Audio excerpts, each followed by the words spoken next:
If you've been watching this channel for a while, you know I always give a top 10 comics of the year report at the end of the year. What you're seeing right now is a flashback of all the top comics of the year that I picked since the start of this channel. I'll put a link in the description for all those previous top 10 lists if you want to see those. And I hope you do, because all the great stuff you see on television and the movies all starts here in printed comics. I believe the printed comics are like the minor leagues and they work their way up to the major leagues, which is live action. Today I'm going to give you even one better. It's going to be the top 5 comics of 2022 so far at the midpoint, which is mid-June 2022. Welcome back to Comic Power. My name is Comic Killer 72 and welcome to the Quick Flip.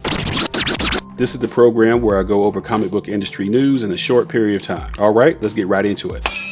We're about halfway through another year. Man, these go by fast. Time flies when you're having fun. Alright, time for the report and warning for spoilers. Number 5 is Batman Beyond, Neo Year number 1 from DC Comics. This was the pick of the week for April 6, 2022. You're probably familiar with this Batman franchise. It's told in the future where Bruce Wayne is an old man and he's handing off the baton to Terry McGinnis, who's the new Batman. Well, the wrinkle in this rebooted story is that Bruce Wayne is now dead and Terry is struggling to do this Batman thing off the grid. He's basically an analog hero in a digital world. So how does he do it without Bruce's help?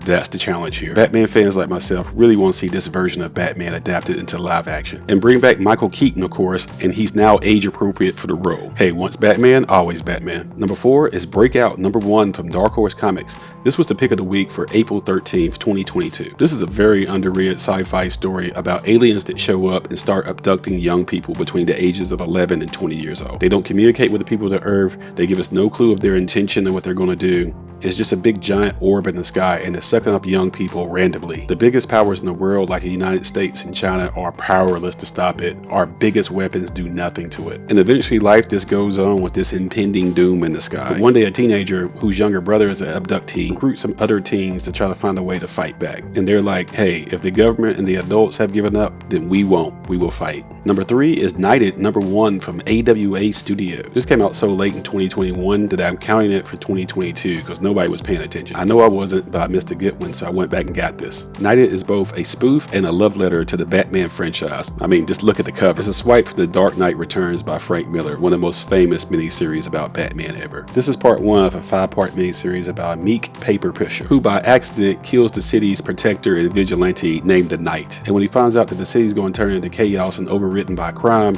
he decides to don the suit himself. And of course, clumsy hilarity ensues. AWA is putting out some incredible stuff. If you're not paying attention, you should be. One of its co-founders is Axel Alonso, who used to be the editor-in-chief over at Marvel. The conclusion of Knighted was issue number 5, which I named the pick of the week for April 20th, 2022. If you're a fan of Batman or just comics in general, then you're going to love this. If you can't find all 5 issues out there, then there should be a trade paperback coming out pretty soon. Number 2 is Hulk vs. Thor, Banner of War Alpha number 1 from Marvel Comics. This was the pick of the week for May the 11th, 2022. And this is just part 1 of an ongoing crossover between these two major characters in the Marvel universe. And because comics, they wound up fighting each other. The rivalry goes back to 1962. That's when these characters were first introduced. Hulk in May of 1962 with the Incredible Hulk number 1. He was gray when he was first introduced, but they wound up settling on green because they couldn't get a consistent gray color in the coloring process back then. True story. Thor, the God of Thunder, was first introduced in Journey into Mystery number 83 from August 1962. So happy 60th anniversary to both Thor and the Hulk. This is a great way to showcase them in a showdown. And it's written by Donny Cates. This is the guy that first got famous with God Country number 1, which I named the best comic of 2017, and then Marvel unleashed him with some supernatural horror stories when he took over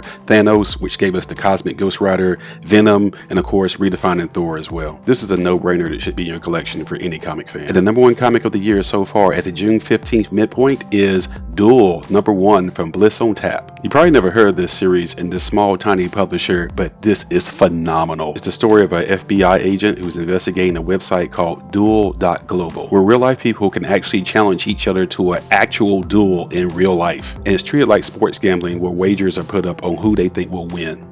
And they have rankings in this duel competition, and the number 1 ranked guy is a guy named Aaron Burr. Yeah, that's the guy who actually shot Alexander Hamilton, which is captured in the stage play Hamilton. But this Aaron Burr is just a handle name, and he uses it with 3 capital R's because he used to be a teacher. He says that stands for reading, writing, and arithmetic. He's introduced in the beginning of a comic meeting a competitor in the grocery store, and they have a duel right there, and he murders the guy and cashes out. And what the FBI discovers is that a 16-year-old kid in high school is challenging Aaron Burr to a duel. And I won't spoil the ending, but man, it's good. This feels like it's inspired by the movie franchise The Purge, where America's obsession with violence turns into a sport. And it sounds like far-fetched dystopian, but I hope it doesn't actually become true. So that's my top 5 so far. I highly recommend all of them. Be sure to pick up all of them. I will continue to do my Wicked Wednesday pick of the week every week for the rest of the year. And it will include 4 runner-ups, and it will always be in the community tab. And I will continue to do follow-up polling on what you think is the best release that week. I'll be doing a top 10 comics of 2022 in early December.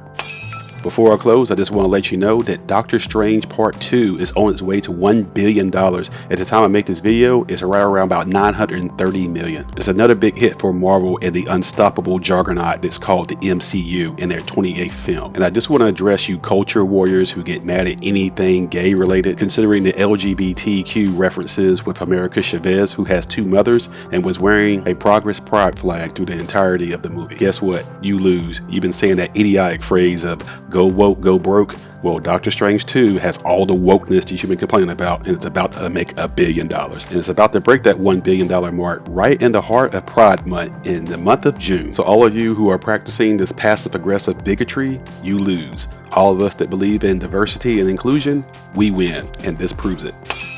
You know the drill. Be sure to subscribe to this channel, give it a thumbs up, and share these videos on social media so others learn about the Comic Power channel. And once again, thank you to my subscribers and my viewers who support Comic Power. Until next time, this is Comic Killer 72 for Comic Power saying bye-bye.